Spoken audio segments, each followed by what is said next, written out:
என் இனிய உலகத்தமிழ் மக்களே, தாய்மார்களே, பெரியோர்களே, சிறார்களே, என் அருமைச் சீடர்களே, யோக நண்பர்களே, யோக விரும்பிகளே, உங்கள் அனைவருக்கும் என் இனிய காலை வணக்கம். கலைஞர் தொலைக்காட்சி நிகழ்ச்சியில் நலமுடன் வாழ என்னும் பிரிவில் யோகாசனத்திற்கு அதிகாலை வேளையில் முதல் நிகழ்ச்சியாக தரப்பட்டிருக்கின்றது. உலகமெல்லாம் இந்த நிகழ்ச்சியை பார்க்கிறார்கள். அதை பார்த்து பழகி பல்வேறுபட்ட பயன்களை அவர்கள் அடைந்திருக்கிறார்கள். ஏன், அவர்கள் ஆசிரியர்களாக கூட மாறி தன்னுடைய குடும்பத்தினருக்கும் நண்பர்களுக்கும் ஆசனங்களை கற்பித்து பல்வேறுபட்ட வியாதிகளை குணமாக்கி கொண்டிருக்கிறார்கள் என்பதுதான் உண்மை. அந்த நிலையில் இன்றைக்கு பாருங்கள், நமது அரங்கிற்கு ராம்தாஸ் அவர்கள் வந்திருக்கிறார்கள். அவர் chief human resources officer, Lucas TVS group இங்கே பாடியில் இருக்கின்றது, சென்னையிலே அங்கே இருக்கிறார்கள். அவர்கள் ப்ரொஃபஸர், ஏஜ் வயது 66. நீங்கள் கவனிக்க வேண்டும், 66 வயதிலும் தனது உடலை ஆரோக்கியமாக வைத்து கொள்ள வேண்டும் என்ற காரணத்தினால் அனுதினமும் காலையிலும் மாலையிலும் நமது பயிற்சி சாலைக்கு வந்து அவர்கள் பயிற்சி செய்து கொண்டிருக்கிறார்கள். அவர்கள் இப்பொழுது பிறையாசனத்தை செய்யப் போகிறார்கள். என் அருமைச் சீடர்களே, நீங்கள் இப்பொழுது பத்மாசனத்தை கலந்துவிட்டு எழுந்து நில்லுங்கள்.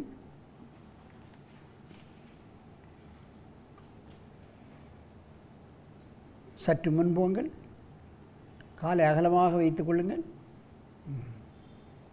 மெதுவாக செய்ய வேண்டும், வேகமாக செய்யக்கூடாது. எவ்வளவு முடியுமோ அந்த அளவுக்கு வளைந்தால் போதுமானது. பிறையாசனம் முதுகை பின் வளைக்கக்கூடிய ஆசனம். முதுகை நாம் எப்பொழுதும் பின் வளையவே செய்வதில்லை. முதுகுத்தண்டை வளைக்க வளைக்க நமது ஆயுள் அதிகப்படுத்தப்படுகிறது என்று யோக சாஸ்திரத்தில் சொல்லப்படுகிறது.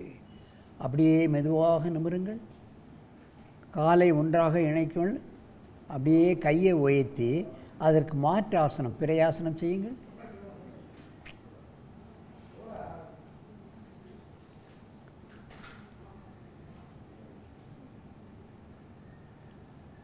அப்படியே மெதுவாக எழுந்திருங்கள்.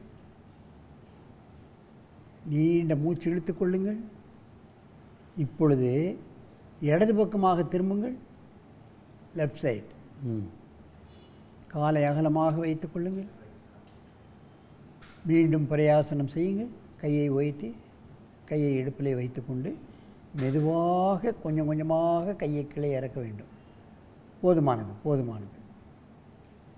முடிந்த அளவு நேரம் நிற்கலாம்.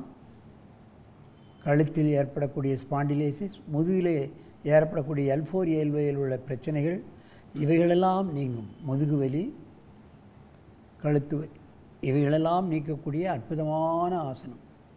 கையை உயர்த்தி பாதகஸ்தாசனம் செய்யுங்கள்.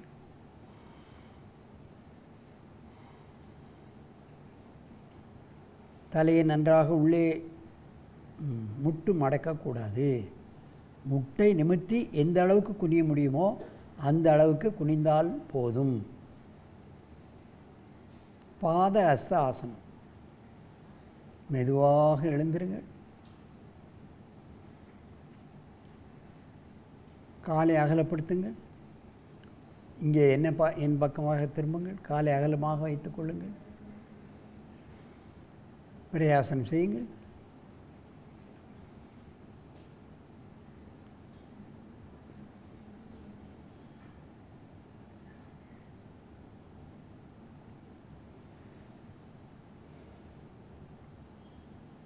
மெதுவாக எழுந்திருங்கள்.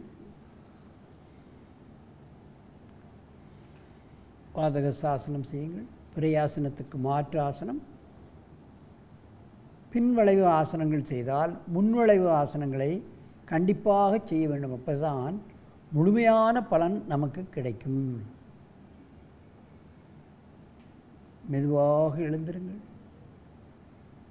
அப்படியே வலது அங்கே பார்க்க திரும்புங்கள்.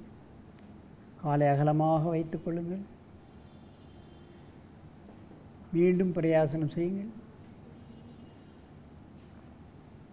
66 வயதில் இவ்வளவு தூரம் பின்வளைவு செய்வது என்பது முடியாது. ஏன்னா வயது அதிகமாக அதிகமாக முதுகெலும்பு முதுகுத்தண்டுகளெல்லாம் இறுக்கமடைந்து விடுகிறோம் வயோதிகத்தன்மையால். மெதுவாக எழுந்திருங்கள்.